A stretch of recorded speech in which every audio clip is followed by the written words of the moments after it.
खुलुमबाय गिबियावनो नोंथांमोनखौ बयखौबो चेनेलाव बरना लाग्रोनाय जाबाय नोंथांमोननि थाखाय दिनै मोनसे गोनांथार भिडिअ लाबोनाय जादों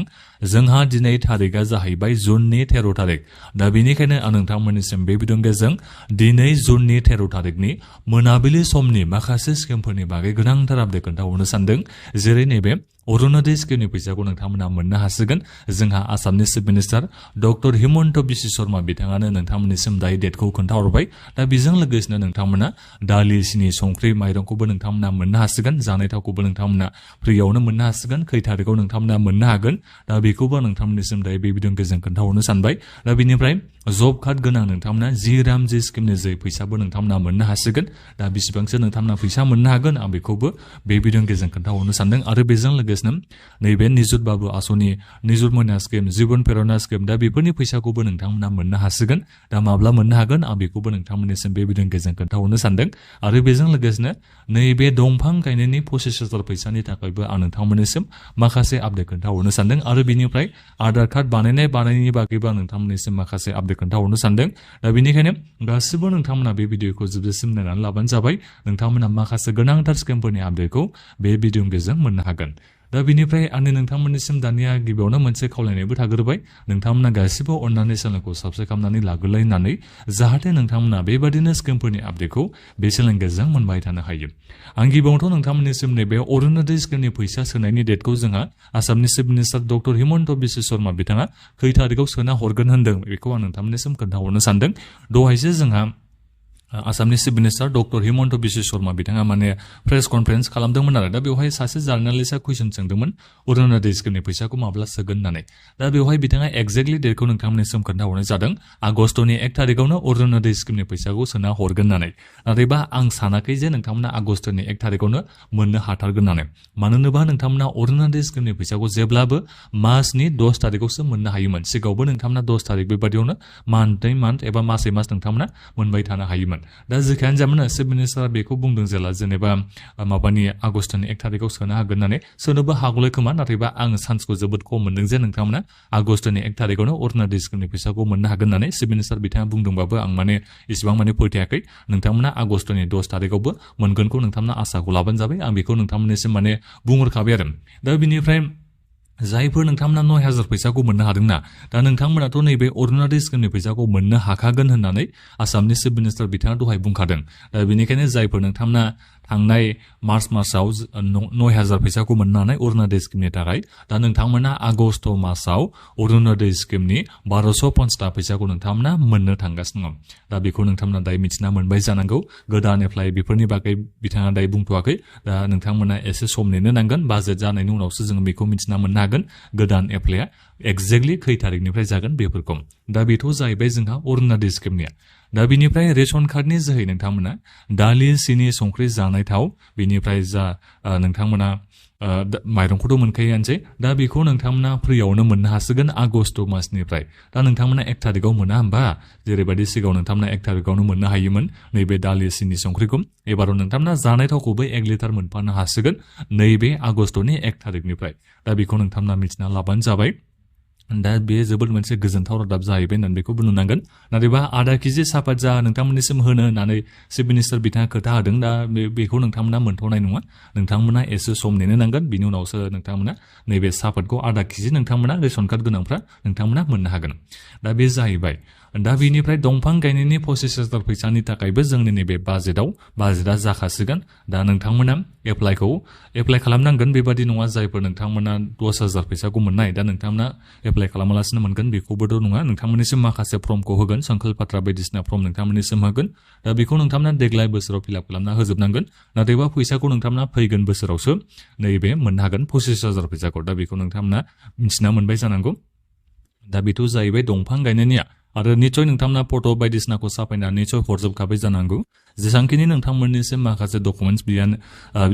बिनायानो जा फट' साफायनायानो जा बेफोर गासैखौबो नोंथांमोना खामानिखौ मावलांबाय थाबानो जाबाय जाहाथे नोंथांमोना 25,000 फैसाखौ बयबो नोंथांमोना मोननो हायो दा बे जाहैबाय दंफां गायनायनि 25,000 फैसानि आपडेटआ दा बिनिफ्राय नैबे जब कार्ड जि राम जि स्किमनि जायफोर नोंथांमोनाव जब कार्ड दङ नोंथांमोना नैबे जुलाइनि 1 थारिखनिफ्राय मुलाम्फाखौ मोननो थांगासिनो दङ मेन देस हिसाबै मेन देस माने ग्यारान्टि नोंथांमोना एमप्लयमेन्ट मोननांगौ गासै बोसोरसेयाव 125 दिननि थाखाय दा बिनिखायनो सानसे करेयाव नोंथांमोना लेबरनि माने हाजिरा खरि बेसेबां फैसा मोननो हागोन 370 थाखा नोंथांमोना बेबादि दायो मोननाय बारासो जाबावबाय खोमा आं एक्जेक्टलि गोसोआव गैजोबा दा जिखियानो जाया मानो नोंथांमोना गेरेन्टि जुदि जि राम जि स्किमनि जब कार्ड गोनां नोंथांमोना खामानिखौ मोननो हायोबा बोसोरसेयाव 125 दिननि थाखाय दा अब्लाथ' नोंथांमोना बोसोरसेयावनो 30,000निबो बांसिन नोंथांमोना फैसाखौ मोननो हायो दा बेखौ नोंथांमोना खोनानानै दायो मोजां मोनदों जानो हागौ नाथायबा बोरै इमप्लिमेन्ट जागोन मोजाङै इमप्लिमेन्ट जागोन ना जाया बेसो जोंहा दायो बाथ्राया मानो होनोबा नैबे जि राम जि स्किमा जोंहा गोदानसो स्किम नालाय जुलाइनि 1 थारिखनिफ्राय बे स्किमा जोंहा खामानियाव होगोन बे स्किमनि मुलाम्फाखौ नोंथांमोना जुलाइनि 1 थारिखनिफ्राय मोननो हागोन जब कार्ड गोनां नोंथांमोना मुलाम्फाखौ मोननो हागोन दा माबायदि जोंनि आसाम सरकारा बेखौ इमप्लिमेन्ट खालामो दा बेखौ जोङो एसे सम नेबासो मिथिना मोननो हासिगोन नाथायबा इमप्लिमेन्ट जुदि मोजाङैनो जायोबा नैबे जि राम जि स्किमा जब कार्ड गोनां नोंथांमोननि थाखायथ' जोबोद माने मुलाम्फा गोनां जागोन मानो होनोबा ओरैनोथ'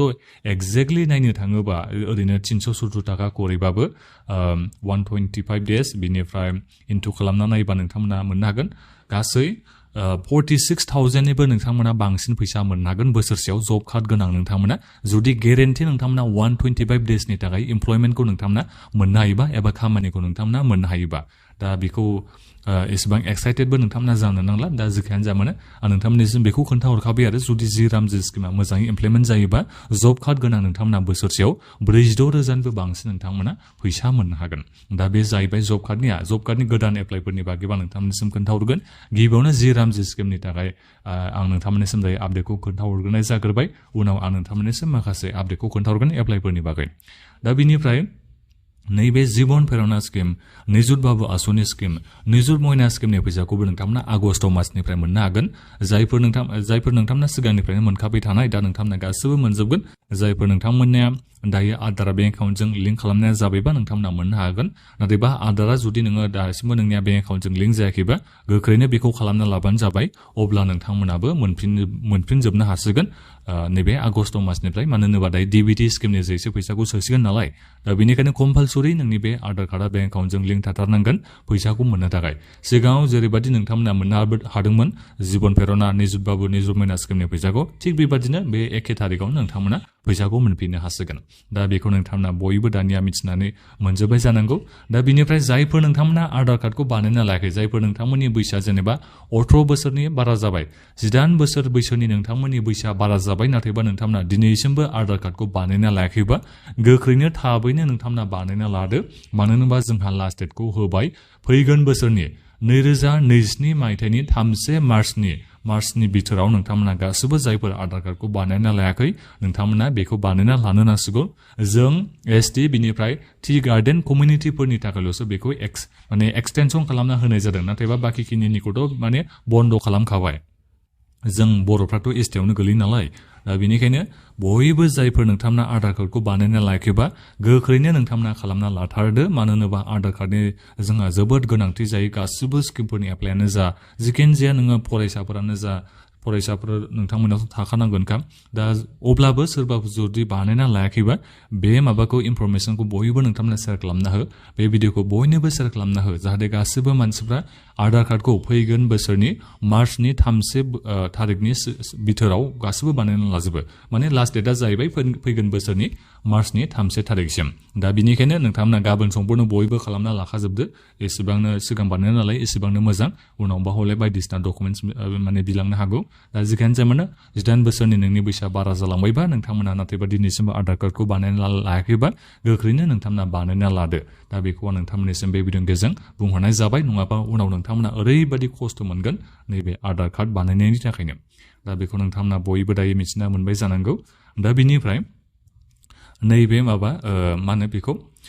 CM ट्रिपल बेफोरनि एप्लाइआबो जोंहा आगस्टनि उनाव जानो थांगासिनो दं रेशन कार्डनि गोदान एप्लाइनि बागै बायदिसिना खौरां ओंखारबाय थादों होननानैथ' आं नोंथांमोननिसिम दाख्लै खोन्थाहरबाय थाखादों दा एक्जेक्टलि अब्लाबो फिक्स डेटआ ओंखारना फैयाखै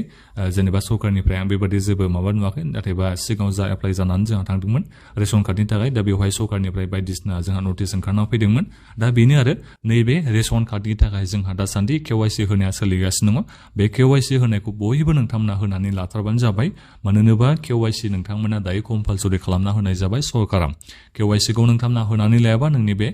रेशन कार्डआ केन्सेल जासिगोन नोंथांमोना जेबो मोननो हानाय नंला दालि सिनि संख्रि बेबादि नोंथांमोना मोननो हानाय नंला रेशन कार्डआ जुदि नोंनिया KYC गैयि जायोबा एबा KYC गैयिनि थाखाय नोंनिया डिलेट जायोबाथ' नोङो जेबो मोननो हानाय नंला आरो बिनिफ्राय गोजानफ्राव थानाय बिथांमोनाथ' KYC होनो हालाबा दा बिथांमोना नैबे रेशन कार्डनि जे माने नामा रेशन कार्डआव खैजनबा नाम थाया होमबा जेनेबा न'खराव खैजन मानसि दङ दा बिथांमोननि नामा रेशन कार्डआव थाजोबो नङा होमबा दा बेनिखायनो जुदि बै बेलेग मानसि जेनेबा न'खरनि मानसिया बेलेगाव थांबाय गोजानाव थांबाय नाथायबा बियो दायो KYC खौ होफैनो हालाबा बायदि बायदि प्रब्लेमनि थाखाय दा बेबादिबा माने